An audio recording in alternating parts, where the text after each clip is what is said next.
Good evening, everybody. I'm Lisa, and I'm the co-founder of Plymouth Street. Our mission is to accelerate innovation through faster and more transparent immigration services.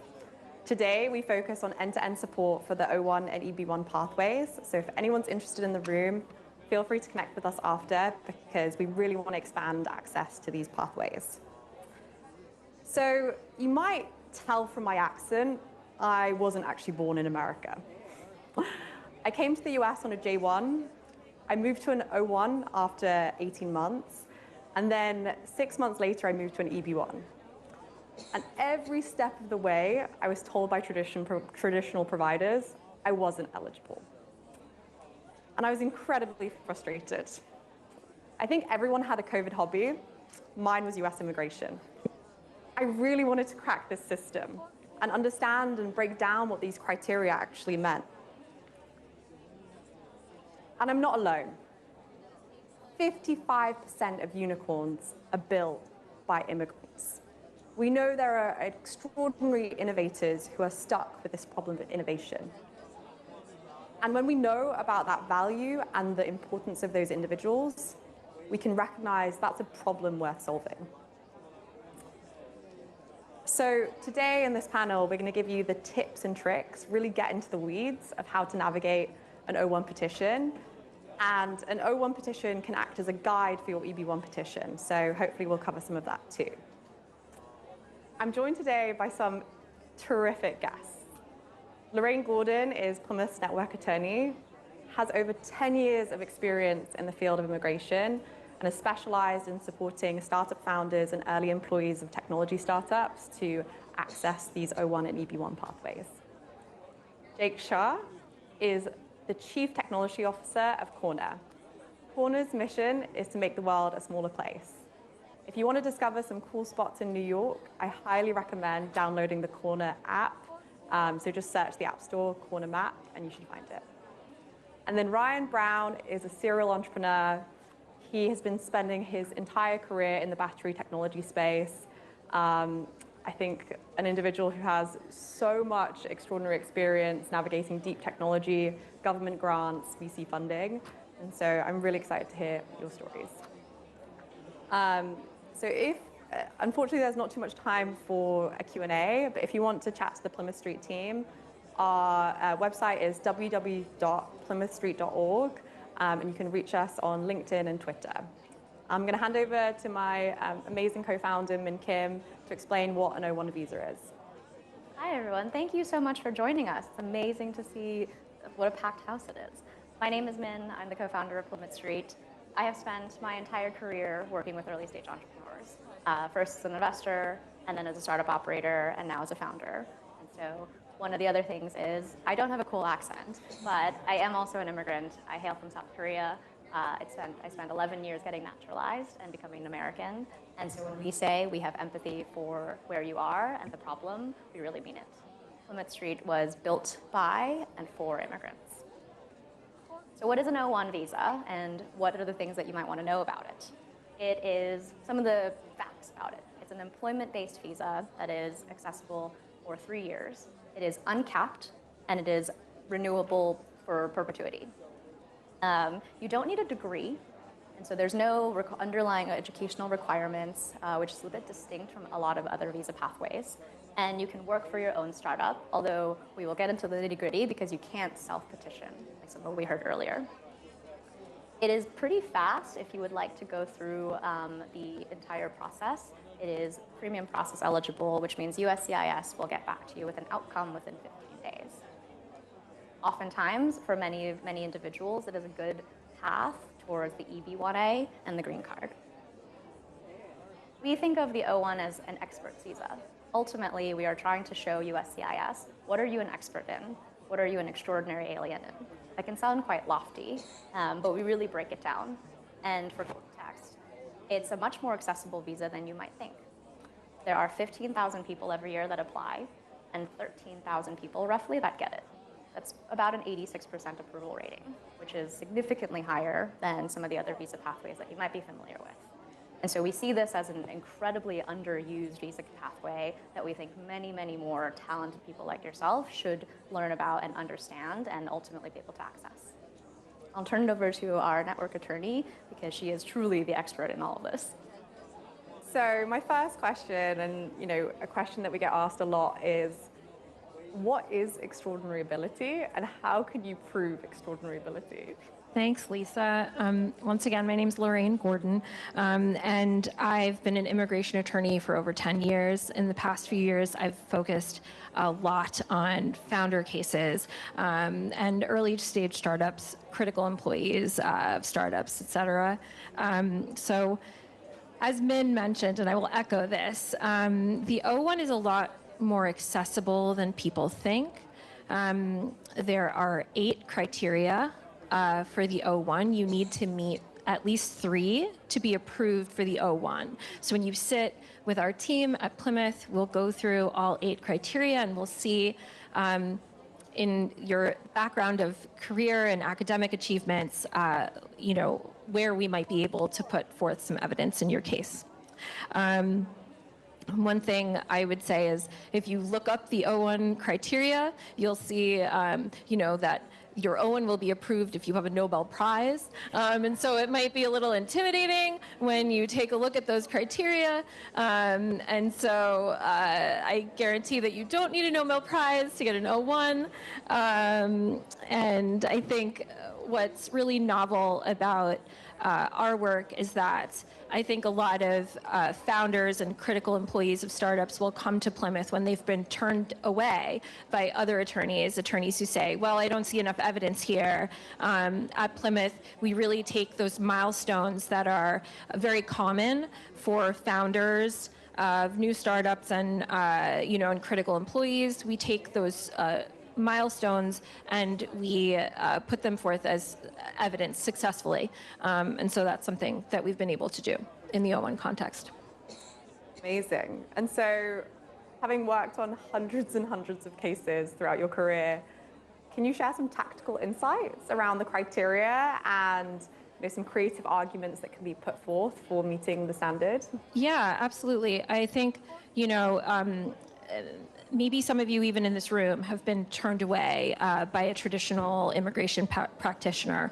They see O-1 founders as having potential for greatness, but maybe they haven't achieved the greatness that they need to rise to the O-1 standards. As I mentioned, we take a totally different approach. We will see, for instance, one of the criteria for the O-1 states that if you've won awards for outstanding achievements in your field, you may be extraordinary. Well, a lot of founders have been granted venture capital funding. So we can make the argument that because VC funding is highly competitive, highly selective, that it constitutes an award for outstanding achievements in your field. And so, there may be these events or achievements in your background, in your profile that we can leverage for your O-1. There are a few others. I'll mention 2 of them that I think are more or less easy to achieve. There is a criteria that says if you have been asked to judge the work of others in your field, you may be extraordinary. Well, if you judge at a hackathon, we can use that information as evidence. So, there are a lot of founders who, we'll coach them and we'll say, do you want to judge a few hackathons? And they'll say yes. And then now we've got some really great evidence for the O-1. Similarly, if you've been accepted into an accelerator program, particularly if that's a highly competitive or selective accelerator program, we can use that as evidence in your O-1 case. There's an O-1 criterion that says if you've been granted a membership for outstanding achievement in your field, you may be extraordinary. Well, we'll take that accelerator membership and we'll put forth that argument. And we've done so very successfully for our founders. So that's just like a taste of what we might be able to do for founders and critical employees. And I think this actually speaks to Jake's experience navigating the O-1. So I just wanted you to kind of share a little bit more about your journey, what you did to improve your eligibility, because I think a lot of people, they look at the criteria and they're like, maybe I have 1 or 2, but I don't really have the 3rd. And we suggest 4 or 5 to really create a robust case. And so, yeah, I'm just curious to learn a little bit more about your journey. Thanks, Lisa. First of all, I just want to say thanks for not turning away, for not having a Nobel Prize. But yeah, so like what you were saying, there's a lot of options that you can actually do. So for me, I joined the AWS CTO Fellowship, and that was really helpful in helping me make my case. I was able to reach out to my VCs, both the ones that funded my company as well as the ones that are just in my network, to help me write letters of recommendation and basically say why I deserve to be in this country. And yeah, the hackathon judging. I judged several hackathons, so that was useful in my case as well. That's amazing. And just curious about your experience with traditional providers. Yeah, so I reached out to several other providers before meeting you guys, and the experience was less than ideal. I remember one conversation I had, the first question they asked me before we even got into anything was, what's your media and publicity budget? Because that's one of the criteria. Getting press is one of the criteria. And I was just like, I don't have money to do that. So not really understanding my story. So what I appreciate about you guys is that you really took the time to understand my background, having gone through it yourself, what facts I can use in my case. And I think that's something really important to drive home, is that there's 8 criteria and you only have to meet 3 of them. And I really think that the experience can feel really overwhelming. Press is only 1 criteria out of 8, so it's not required. And during my experience, I was asked, do you have press? Like, can you get yourself into Forbes? And I was like, it's really hard to get yourself into Forbes. So I just want to kind of drive home that there are these other criteria. Yeah, and I would just add, there's another criteria for high remuneration. And traditional practitioners will say, well, you need to earn a really high salary to qualify for O-1. And we make a creative argument that if you have an equity stake in your company, that equity stake has value, and we can put that forth as an argument that you meet the criteria for high remuneration. So again, there are a lot of these criteria that where we take a sort of creative approach and we can leverage what you're working with. Totally. And that also speaks to whether you have worked in a foreign country and have been paid highly compared to other individuals in that country. Salaries in Europe can be less than salaries in America, and so that's also an option. I want to hand over to Ryan, because you had a very unusual situation where you left one of your startups, or your startup, and then you're in a position where you just had to figure out your visa status. Yeah, that was fun. I left my startup as these things go, and then I found myself in a situation where my employment-tied O-1 was now in threat, and I had 90 days to figure it out. And so my girlfriend was sitting there like, okay, yay, we can get married. And I was like, And so instead of committing to her, I reached out to Lisa, and I figured out an alternative, which was that I could create a firm that was continuous with my work in the field of battery technology entrepreneurship, but was doing consulting. And so, company formation was easy. As mentioned in the previous talk, I had to be fireable, so I made my girlfriend my boss instead of my wife. And then, so that ticked all the boxes there.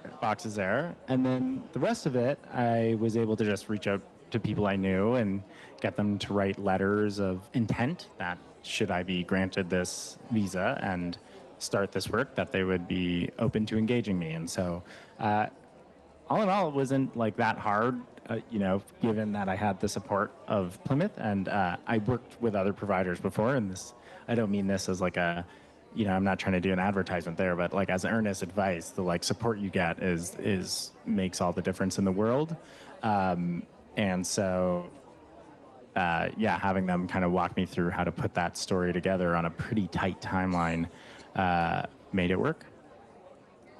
Mostly. And I actually wanted to ask Lorraine, what type of entity do you need to sponsor an O-1 visa? The entity needs to be a US-based company. So if you've maybe started a company abroad and now you're in the US, the O-1 must be sponsored either by a US employer or an agent. And the agent is somebody who can stand in for one or multiple employers in the United States. So if you've got all these job offers or maybe you would like to consult, you can actually have your O-1 petitioned by an agent, and you can take on multiple engagements while you're in the US. And that's a really flexible arrangement for individuals who really want to be able to work for a lot of different people or work with a lot of different organizations. So we can structure the O-1 so that you have that flexibility. Yeah, did that answer your question? It did. Okay. That one also might just be worth flagging because it might not be a path that many people are familiar with. The O-1 agent is quite a creative pathway, and it is the closest analogy that we can share is that for entertainers, which are oftentimes recipients of the O-1, they often work in gigs. If you're a musician, if you're an actor, you have multiple jobs at the same time. And so the O-1 agent path is something that we have done creatively for a lot of early stage technologists and people in the tech industry, because it's possible that you might be consulting for 2-3 companies at the same time in service of working towards your next thing, right? And so we can get creative about how we present your employer in an agent path so that you can pursue multiple things at the same time. Yeah, and a setup that we see quite often is maybe you're a founder and you've got your own startup, but maybe there's another organization that you would like to do some work with. It won't be full-time work, but you want to have that flexibility to be able to do work with them as well. So then we'll petition through an agent so that you can be the CEO of your own startup as well as, an engineer for another employer. So there's a lot of options there. In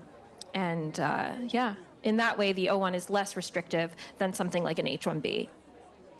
Okay, I was going to say, last question was around pathways to permanent residence, because I know we heard earlier that the O-1 is not strictly dual intent, so I'm just curious about how you break that down. Sure, absolutely. So there are multiple pathways for permanent residency for the founder archetype or the critical employee at a startup. There is an extraordinary ability permanent residence path that mirrors the O-1 criteria. I would say those criteria are like O-1 criteria on steroids. The standard is higher, but they're very similar. They read almost identically. And then, as Jeff mentioned earlier, there's the EB2 NIW, which he explained. If you're doing work in the national interest, we can pursue a green card path for you. This applies to tech founders because many founders that we work with are doing jobs in climate science, and so that's in the national interest, or they're doing jobs in public health or health tech, or they're doing jobs in AI and machine learning and natural language processing, or these fields that have been specifically called out by the, in presidential memos that they are important to the United States, right? So we can sort of look at the landscape of founders and tie them to these fields that have already been deemed to be in the national interest, and we can pursue the EB2 NIW that way. So there are several paths. And even though the O-1 is not strictly a dual intent visa, we can still apply for your permanent residence pathway. It just means it's a bit more restrictive than the dual intent H-1B. It means you may not be able to travel until some additional paperwork is filed on your behalf. But we can absolutely pursue, the best green card path for you. Well, I guess maybe one thing to highlight for the group is also around that criteria, like what are some things that are needle movers when it comes to the EB1 in ways that maybe in the O1 context is not necessary? Yeah, absolutely. So one of the things that's really interesting about the O-1 for founders is that, a traditional attorney might say, well, your company doesn't have traction yet. You're not right for the O-1. But if you've got maybe a wait list with a couple thousand people who are waiting to use your tech, we'll leverage that for the O-1. At the EB1 stage, a wait list is not going to cut it. We are going to have to see that you've got actual paid users, that maybe you've got contracts that are worth money, and we've got to see that there's more traction in the business itself to bolster that underlying viability for that particular criterion. For instance, in the O1, we can say that when you do assume the O1 role, you'll be earning a high remuneration. For EB1, that argument doesn't work. For EB1, they want to see receipts. They want to see you got paid. It's not like, I will get paid in the future and it's going to be a lot of money next year. No. For EB1, they want to see that. They want to see tax returns, right? So the standard is a bit more elevated when you're dealing with the EB1, but that's to be expected. We're talking permanent residence. It's a high bar. But again, at Plymouth, once you get that O1 approved, if you have your mind set on that green card, we can coach you right out of the gate. We can start, giving you tips for how you can set yourself up to build a strong EB1. I hope someone here is taking Victor's update, because we are working on building his EB1 portfolio. And I got to receive Series A. That's with the bar. So I just want to say thank you all for joining us. Thank you to everyone in this room for coming and spending your evening with us. If you want to contact our team, it's hello@plymouthstreet.org, and that's our email, and www.plymouthstreet.org if you'd like to reach us. We'll be around this evening, so come find us if you want to chat. Thanks so much, everybody.